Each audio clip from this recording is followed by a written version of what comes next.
Hey, this is Matt once again. Welcome back to another videos, another paid request. This time for Manuel. Thank you so much for that. And for those interested in requesting any type of videos, feel free to send it either directly to my PayPal or join my Patreon. Both links are down below in the info box. Now, Manuel wanted me to look at the final episode of Arcane Season 1. I wish I could say the final episode of the show, but apparently there will be a Season 2 coming out, I guess, November of this year. But man, I just was not a fan of the show. I know it got a lot of hype and hoopla and praise. Teach their own. Honestly, I'm like, man, I'm glad this show's over, at least for now. Because I think when it started, like when I started watching it, again, thanks to Manuel, I was somewhat intrigued. The art style seemed a bit different and unique.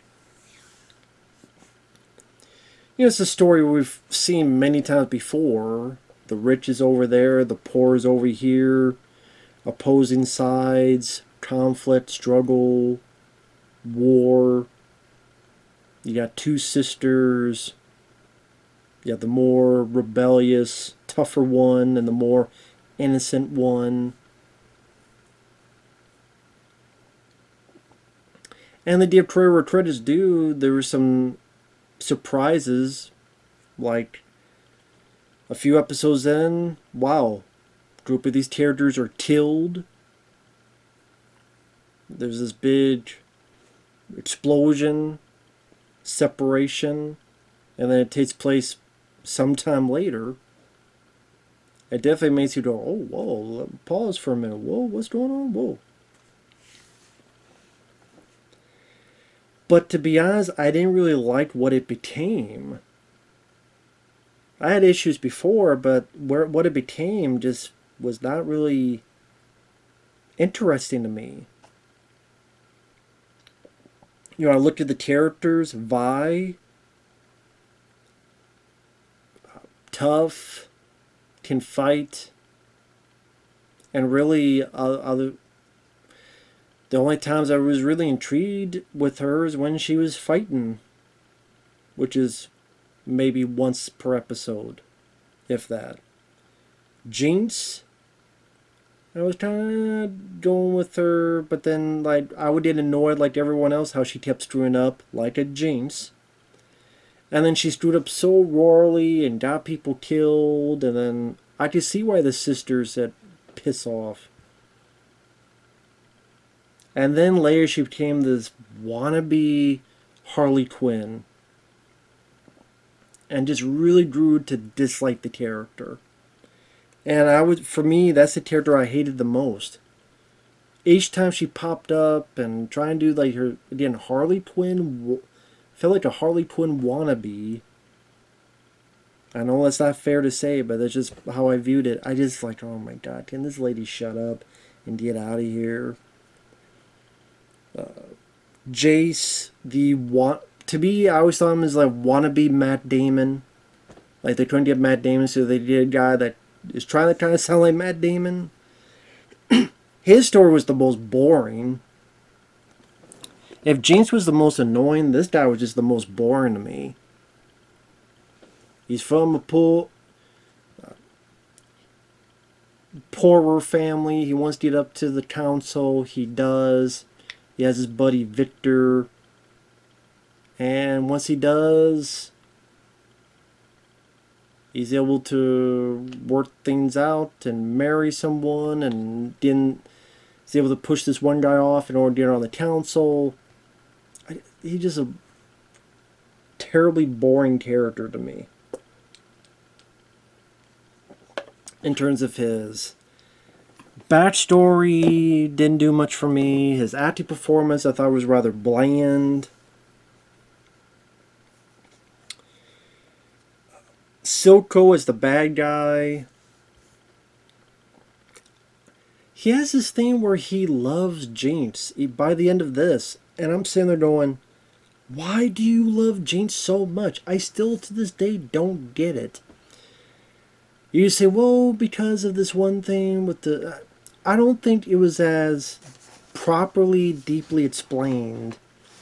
I'm not as it should have been or could have been.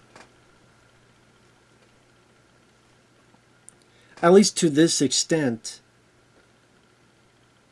Now, there's stuff that he said to the one guy who was kind of the father figure of the two lead girls that maybe did a hint at something in our bad guy's backstory childhood. Perhaps if you look closely with magnifying glass, but to me, not to the point where constant people kept questioning him as like why he's so gung-ho about James, and you never find out why. Unless that's something they're planning in the future to show in a flashback or something. Caitlin, she's someone from the upper top, goes down, works with Vi for a bit, sees how things are not cut and dry, black and white as they should. And they both kind of become friends or allies, I should say. Hell, the guy I probably liked the most was the guy who became the leader of the Fireflies, just because of his actions and his attitude. But I mean, to get to this episode, previously Jace, the wannabe Matt Damon, he was gung-ho to work with Vi to take care of this place that Silco was running, this drug called Shimmer. The people get addicted to, and if you take a certain amount, you could become like pretty much a mutant of some sort, powers and whatnot, or changed physically. But during the battle, this kid got killed. Jace is sad about that, so he's done with this. Vi says, well, there's a bunch of kids who get killed as well. Silco needs to be stopped. I'm not going to stop. Jace says, yes, you should, and give me those big gauntlets you had. Make me. You think Jace is going to fight her, but doesn't, just walks away. Granted, I'm sitting there going, well, she still has these gauntlets, and... But okay, whatever. Silco has his bodyguard, like, kind of a bodyguard lady. She kills someone who we've seen throughout a couple episodes. This guy who had this, like, tattoo thing on his chin to make it look like teeth and stuff. But he gets screwed up and killed, and like it seems like this part was pretty much cut off. But you don't see a lot of blood and stuff, which was weird to me.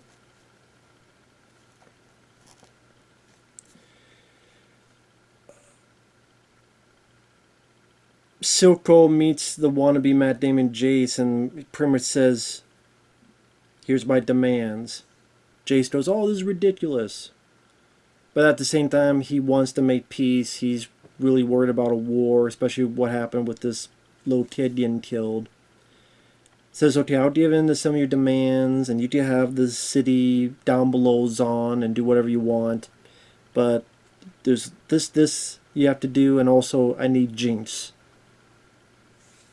If I can't cut you, the head of the snake, I need to have someone, so yeah, give me Jinx.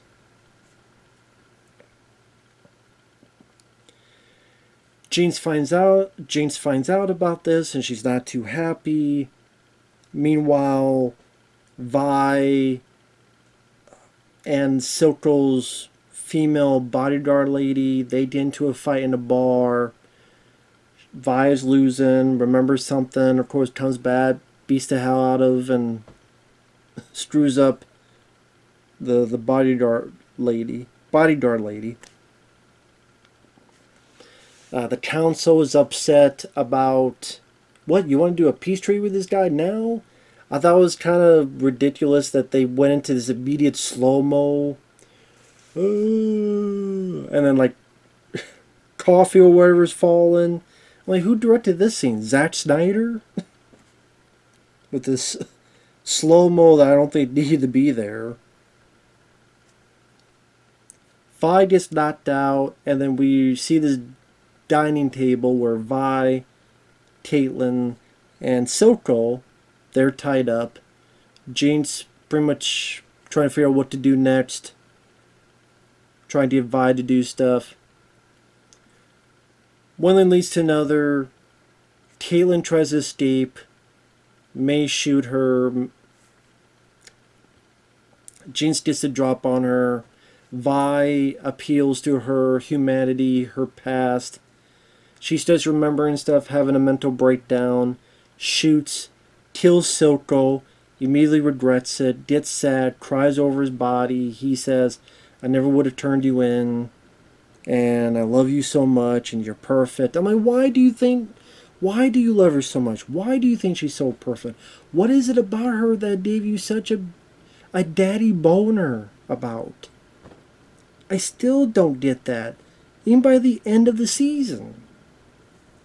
James cries, says we're different people now, leaves her, takes a gem, put it in this rocket, shoots it. It flies off, it's heading towards the council, entering the chamber of the council, where they're all there. It's definitely a cliffhanger for season 2. Although, didn't this come out like 2021? So, if that's the case, that means people had to wait for like 3 years for it? Well, not me. I don't look forward to it. But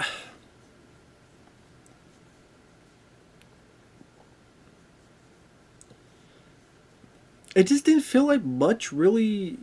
Like, okay, Silco's already dead. It feels like there's a lot of questions we don't have answered about Silco. Unless they're going to do it in flashbacks or something. Like they didn't why Silco was so gung-ho about James and on other stuff.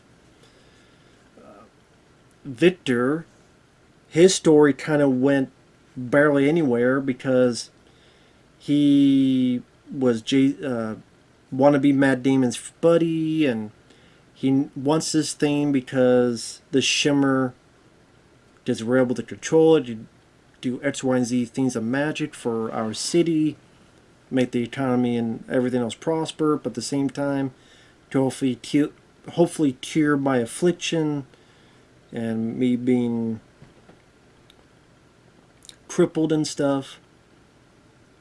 And it seems like it was working, but then someone dies because of it, and he cries, understandably so, and then pretty much drops the whole thing.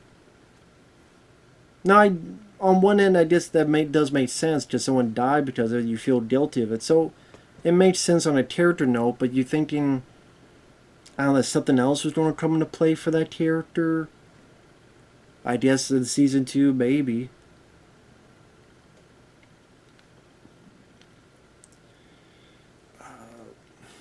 And that's the thing, is that, you know, some of the stuff is not going to be finished because they want, and they're doing another season of it.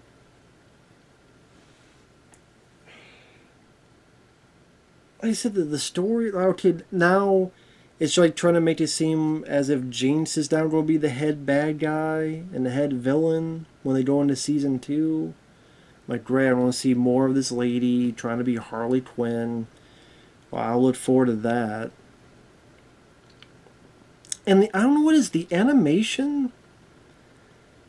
It was an interesting novelty when I first saw it, but now, like, very quickly, actually, I just got so annoyed at looking at it. It was interesting to see it first, but then it's like, I don't really like this animation style. Like, it was cool to see for 5 minutes, but almost as if, okay, that's cool, that's cute. Now, where's the real one? Wait, that's it? Obviously, nobody else has an issue with that, but to me, it's not quite reboot that cartoon from back to the day, but like an updated version of that. That's what it reminded me of. And just, if people liked it, that's cool. It's just not my favorite type of animation. I prefer either 2D, Aladdin, Lion King, or, something like Wall-E, Finding Nemo, Pixar, that type of level. So, Although, I mean, I enjoy old Scooby-Doo cartoons, and they're far lesser and cheaper than those, but I still enjoy that show. So I just... But yeah, that goes back to 2D. But, yeah, this show didn't do it. I got really tired of the plot, the story. There's not really much of the characters. Vi, really, it's not really her character, just more of her actions and fight scenes.